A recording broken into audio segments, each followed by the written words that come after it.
First, let me say that I strongly agree with the President and condemn in the strongest terms the staggering number of leaks undermining the ability of our government to protect this country. Just yesterday, we saw reports in the media about conversations the President had with foreign leaders. No one is entitled to surreptitiously fight to advance battles in the media by revealing sensitive government information. No government can be effective when its leaders cannot discuss sensitive matters in confidence or talk freely in confidence with foreign leaders. We're here today to talk about the dramatic growth in the number of unauthorized disclosures of classified national security information in the past several months. This includes leaks to both the media and, in some cases, even unauthorized disclosures to our foreign adversaries. Referrals for investigations of classified leaks to the Department of Justice from our intelligence agencies have exploded. In the first 6 months of this administration, the Department of Justice has already received nearly as many criminal referrals involving unauthorized disclosures of classified information as we received in the previous 3 years combined.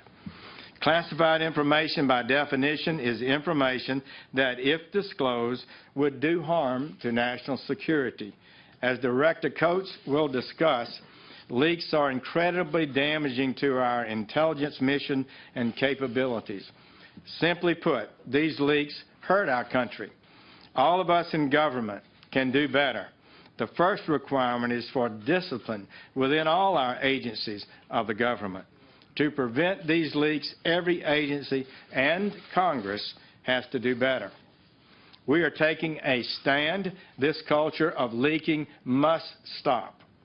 Furthering this goal today, we are here to announce some steps being taken and underway by the National Insider Threat Task Force to ensure the government's first priority to protect this country and her citizens is not undermined by the very people who've been entrusted to protect it. While the Department of Justice does not discuss ongoing investigations or confirm specific matters, it is important for the American people and those who might be thinking about leaking classified or sensitive information to know that criminals who would illegally use their access to our most sensitive information to endanger our national security are, in fact, being investigated and will be prosecuted. Since January, the Department has more than tripled the number of active leak investigations compared to the number pending at the end of the last administration.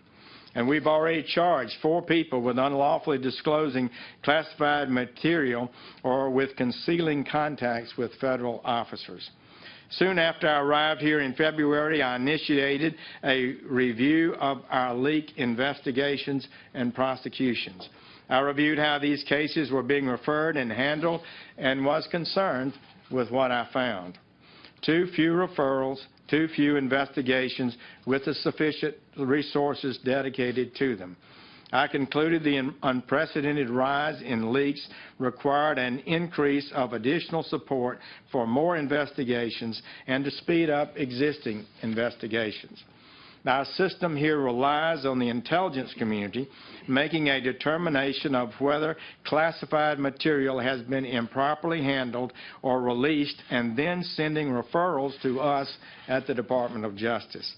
This means it's vital for the intelligence community to know that the Department of Justice is committed to investigating and prosecuting these referrals. And when few investigations take place, criminal leaks may occur more often, and a culture of leaking can take hold.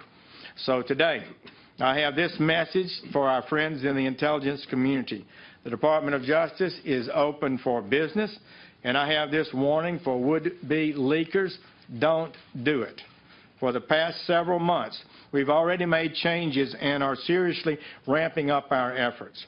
First, I directed my fine deputy, Attorney General Rod Rosenstein, whose district in Maryland encompasses NSA headquarters and who has personally led investigations of this kind, and the investigator FBI Director Christopher Wray to oversee all classified leak investigations, actively monitor the progress of each and every case.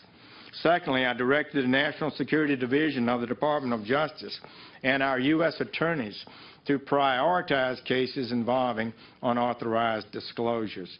The Department will not hesitate to bring lawful and appropriate criminal charges against those who would abuse the public trust. Third, as I have said, we tripled the number of active leak investigations.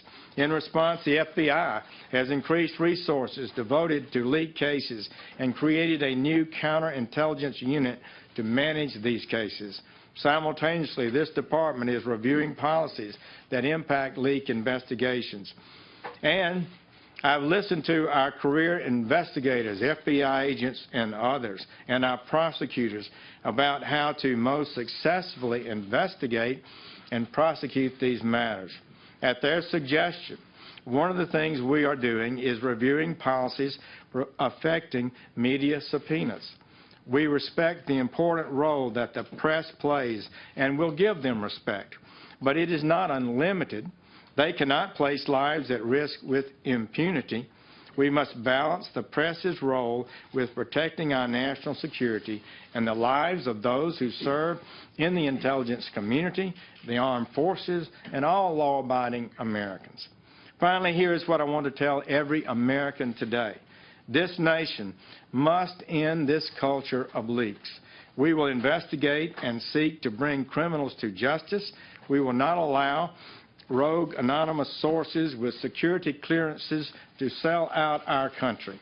These cases to investigate and prosecute are never easy, but cases will be made and leakers will be held accountable. All of us in government and in every agency in Congress must do better. The first requirement is personal discipline. Education and repetition within our departments and agencies will make a difference. Prevention is what is required. An investigation of a leak is too late, really. The damage is done.